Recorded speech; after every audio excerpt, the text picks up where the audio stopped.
I wanted to share with you how my writing has been going for my current work in progress, which is The Dark Divide, book 3 in the Wayward Haunts series. It has been far from perfect at this stage. I am one of these people who prefers to have a system and to be super organized. And I would like to say that I write from this time to this time. In a perfect world where I didn't have a day job, that would be 8 a.m. till 12 p.m. every day. But so much has happened across February and March that I've been finding the time to write whenever I can fit it in. My deadline to complete the draft is the 31st of March, which is coming up really fast. Currently, the draft is at just over 99,000 words. I think it's going to reach the 110,000 word mark, but we'll see. And another writing dilemma that has occurred is that I have digressed from my outline. So my ending has changed slightly, not drastically, but it has changed. I think what I've planned is going to work better, and it's going to tie in nicely with book 4, I hope. So let's take a look at my writing tracker for February and March. Here is February. I like to draw an arrow that is either up or down to let me know if I reached above my word count goal for that day or if I didn't, which means I have to make up for that at another time. Let's go to week 2 because that is a full week that I can show you.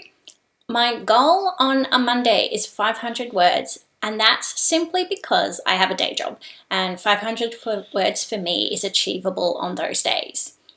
You can see that on each of the Mondays, I have reached and gone beyond my word count goal. That's great because those extra words add up, which keeps me above my word count goal for the month, or better still, maybe allows me to take a day off at some point.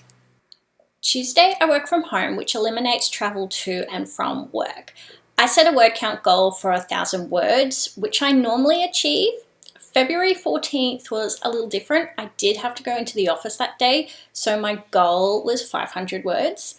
On Wednesday, I have to go into the office, so again, the word count for that day is 500.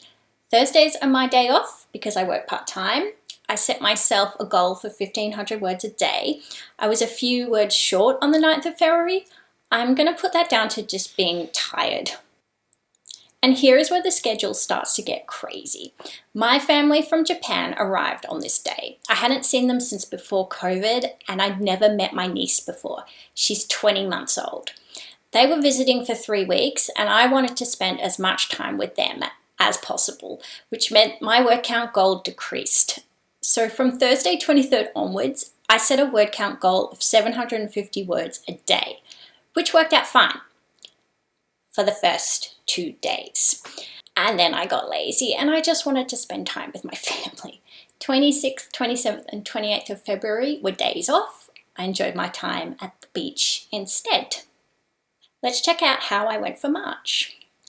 Again, I continued my holiday bliss for the first 3 days of the month.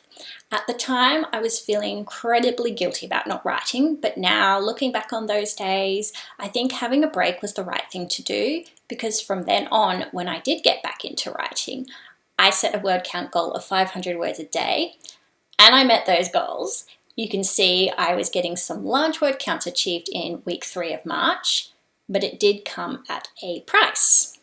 My time was limited and I had to make a decision about what needed to be dropped because I couldn't do everything at once, especially because for a few days in the second week of March, I was not well. I had the worst migraine for a few days in this week. I did my writing when the painkillers kicked in. But thanks to being sick, my focus when I was feeling well was to write. Normally I do my social media on a Saturday. My process for social media is me designing all the artwork, getting the photos ready and writing the content, and then I schedule it out using an app called Later.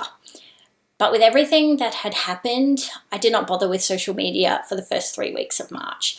There just wasn't time, and honestly, I needed a break from it for a while.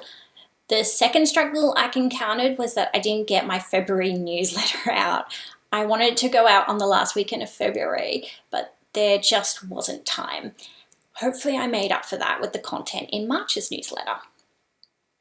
So when did I fit writing in between working, spending time with family, having a holiday, and getting sick? whenever there was a half hour or an hour to spare. Sometimes if I felt up to it, I got up early in the morning. I'm not a night person, but I did push myself to write some evenings. It was just a matter of looking at what a particular day's schedule was going to look like and then setting a realistic word count for that day. And then it was just a matter of writing, enjoying the writing process. I have heard other authors say they can write 5,000, 8,000, even 16,000 words a day. Kudos to them, that's a great achievement. Even when I write for an entire day, there's no way I can reach those kind of numbers. The most I have ever achieved in a single writing day is 3,800 words. I think the best way to achieve writing a book is to take into consideration everything that you have going on in your life and only setting a realistic word count for that day. I have given myself 4 months to write the first draft of The Dark Divide. Other authors out there might say that's a really long time, but for me, with everything else that I have going on, 4 months is a realistic goal.